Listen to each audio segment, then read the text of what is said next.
सावन के पवित्र महीने में शिव जी को चढ़ाया गया बेलपत्र भी आपकी सभी मनोकामनाएं पूरी कर सकता है। जी हाँ, नमस्कार दर्शकों, स्वागत है आप सभी का हमारे सोनू ज्योतिष ज्ञान में। मैं हूं आचार्य केशवेंद्र वाजपेयी। मित्रों, सावन का महीना शिव जी को अत्यंत प्रिय है। इस पूरे महीने में यदि श्रद्धा और नियम पूर्वक शिव जी की पूजा की जाए तो जीवन में अनेक समस्याएं जो है वो दूर हो जाएंगी। कब? जब हम सही तरीके से ये बेलपत्र शिव जी को अर्पित करेंगे तब। ये बेलपत्र कोई साधारण चीज नहीं है। ये बेलपत्र क्या है? ये शांति का प्रतीक माना जाता है। जी हाँ, कहा जाता है कि सही विधि से किया गया अर्पित बेलपत्र भगवान शिव को प्रसन्न कर देता है। आज की इस विशेष वीडियो में मैं आपको बताऊंगा ऐसे 11 उपाय जिसे सावन में करने से सुख समृद्धि, धन, स्वास्थ्य, दाम्पत्य सुख और मानसिक शांति मिलती है। साथ ही बेलपत्र चढ़ाने के सही नियम भी जानेंगे, तो वीडियो को अंत तक जरूर देखिए। सावन में बेल पत्र को पवित्र माना गया है। बेल पत्र में 3 पत्तियां होती हैं और तीनों पत्तियां शिव जी के त्रिनेत्र कहलाते हैं। ये क्या है? भगवान शिव जी के 3 नेत्र। त्रिशूल तथा सत्व, रज और तमो 3 गुण होते हैं। सतोगुण, रजोगुण और तमोगुण तीनों का प्रतीक मानी जाती हैं ये बेल पत्रियां। सबसे पहले जान लीजिए बेल पत्र चढ़ाने के नियम क्या है। बेल पत्र साफ होना चाहिए और ताजा होना चाहिए।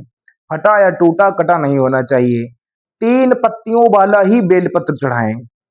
श्रद्धा और ओम नमः शिवाय मंत्र का जाप करते हुए बेलपत्र चढ़ाएं। भगवान शिव पर बेलपत्र चढ़ाते समय पत्ते का चिकना भाग नीचे और डंठल आपकी ओर होना चाहिए। ऐसी परंपरा कई स्थानों पर मानी जाती है। अब जानते हैं पहला उपाय। अब जानते हैं आप जानते हैं शिव जी को बेलपत्र चढ़ाने की 11 चमत्कारी उपाय। पहला उपाय मनोकामना पूर्ति के लिए। सोमवार के दिन 11 बेलपत्र चंदन से ओम लिख देना। सोमवार के दिन श्रावण मास में सोमवार के दिन बेलपत्र के ऊपर ओम बना देना। इस तरीके से शिवलिंग पर चढ़ा देना। श्रद्धा के साथ अपनी मनोकामनाएं जो है वो भगवान शिव के सामने कह देना। पहला उपाय मनोकामना पूर्ति। सोमवार के दिन 11 बेलपत्रियों को लेकर प्रत्येक बेलपत्र के सोमवार के दिन 11 बेलपत्र लेकर प्रत्येक बेलपत्र के ऊपर ओम बना देना और भगवान शिव को चढ़ा देना है। श्रद्धा के साथ अपनी मनोकामना भी शिव जी के सामने प्रकट कर देना है। ऐसा करने से आपकी जितनी भी मनोकामनाएं हैं वो पूरी हो जाएंगी। दूसरा उपाय धन प्राप्ति के लिए। यदि आर्थिक परेशानियां चल रही हो तो लगातार 7 सोमवार तक बेल पत्र के साथ जल और थोड़ा सा कच्चा दूध मिलाकर भगवान शिव के शिवलिंग पर चढ़ाया जाए और माना जाता है ऐसा करने से धन की प्राप्ति होती है। इसके बाद आपकी मेहनत जो है वो रंग लाएगी। तीसरा उपाय जिनकी नौकरी नहीं लगती है या जिनका व्यापार नहीं चलता है, व्यापार या नौकरी में रुकावट हो तो बेल पत्र के साथ अक्षत और सफेद फूल भगवान शिव को अर्पित करें। इसके बाद 108 बार ओम नमः शिवाय का जाप करें। चौथा उपाय दाम्पत्य सुख। यदि पति पत्नी के बीच में तनाव हो, दोनों मिलकर सोमवार को शिव जी की पूजा करें और भगवान शिव को बेलपत्र अर्पित करें। इसके बाद इन दोनों के बीच की दूरियां जो हैं वो खत्म हो जाएंगी। पांचवा उपाय ये मानसिक शांति के लिए है।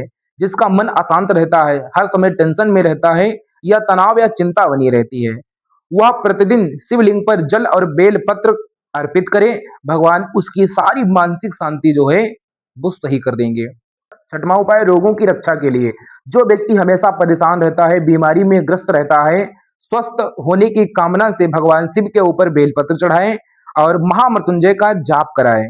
ऐसा करने से वह रोगों से मुक्त हो जाता है। सातवां उपाय ग्रह दोष शांति के लिए। यदि कुंडली में ग्रह संबंधी बाधाओं की चिंता हो तो सावन में प्रत्येक सोमवार शिव जी को बेलपत्र चढ़ाकर ओम नमः शिवाय का जाप करें।